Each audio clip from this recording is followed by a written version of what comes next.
नमस्कार, ही आहे शेवग्याच्या पाल्याची भाजी। भरपूर साऱ्या औषधी गुणतत्वाने परिपूर्ण अशी ही भाजी असते।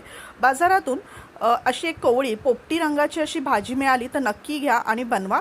बघा ती बनवायची कशा प्रकारे। अशी ही जुडी तुम्हाला मिळाली तर छानपैकी अशी जुडी घ्यायची आणि एक एक फांदी घेऊन फक्त अशा प्रकारे बघा ही पानं आपल्याला त्याची काढून घ्यायची आहेत। कोवळी भाजी आहे ही, त्यामुळे छान चवीला छान लागते आणि शिजतेही छान। बघा अशा प्रकारे सगळं पानं ही व्यवस्थित आपल्याला सेपरेट करून घ्यायची आहेत। या भाजीमध्ये तुम्हाला भरपूर प्रमाणात कॅल्शियम, मॅग्नेशियम, पोटॅशियम, आयर्नचं प्रमाण भेटतं। तर ही भाजी मिळाली तुम्हाला तर नक्की आणा घरी आणि ती बनवून तुमच्या आहारामध्ये नक्की सामील करा।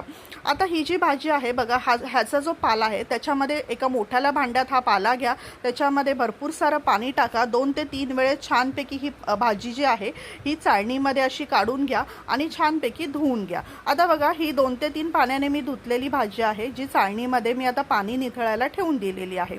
आता ही पाणी निथळल्यानंतर आपल्याला भाजी घ्यायची आहे आणि ही भाजी जेवढी तुम्हाला सुरीने बारीक जमेल त्याप्रमाणे तुम्ही विळीवरती किंवा सुरीवरती ही भाजी कापून घ्यायची आहे।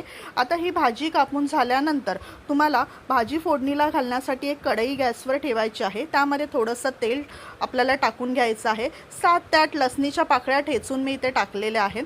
तुमच्या तिखटाप्रमाणे इथे मिरची तुम्हाला घ्यायच्या आहेत। मी 5-6 मिरच्या इथे घेतलेल्या आहेत आणि त्या छानपैकी फोडणीमध्ये परतून घ्यायच्या आहेत।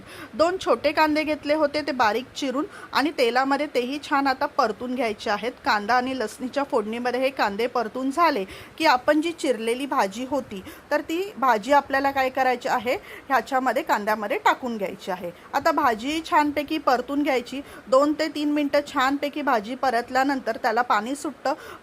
पाणी थोडंसं आटल्यानंतर आपल्याला याच्यामध्ये मीठ ॲड करायचं आहे। तर चवीनुसार मीठ याच्यामध्ये टाकून घ्यायचं आहे आणि मीठ टाकून झाल्यानंतर आपल्याला यामध्ये थोडंसं खोबरं किसून ठेवायचं आहे। ओला नारळाचं जे खोबरं असतं ते ह्या भाजीमध्ये टाकायचं आहे। सो मी इथे पाव ओला नारळाचं खोबरं इथे घेतलेलं आहे आणि ह्या भाजीमध्ये ॲड करायचं आहे। आता आपल्याला ही जी भाजी आहे एक 2 ते 3 मिनिटांसाठी झाकून ठेवायची आहे। छान वाफेवर ही भाजी लगेच शिजते।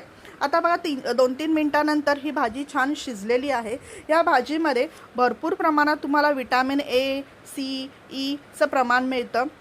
डायबिटीजसाठी पण ही भाजी अतिशय उत्तम आहे। तुमचे सेल्स इम्प्रूव्ह करते। फायबरही भरपूर प्रमाणात ह्यामध्ये मिळतात। अतिशय छान ह्यामध्ये औषधी गुणधर्म या भाजीमध्ये असतात। ही भाजी तुमच्या आहारात नक्की आणा। जेव्हा केव्हा तुम्हाला ही भाजी बाजारात दिसेल नक्की आणा, बनवा आणि तुमच्या आहारामध्ये सामील करा। आता ही जी जर तुम्हाला हे आपले व्हिडिओ आवडत असतील तर आपले व्हिडिओ सर्वांपर्यंत शेअर करा, लाईक करा, कमेंट करा। आपल्या व्हिडिओला सबस्क्राईब करायला मात्र विसरू नका। धन्यवाद।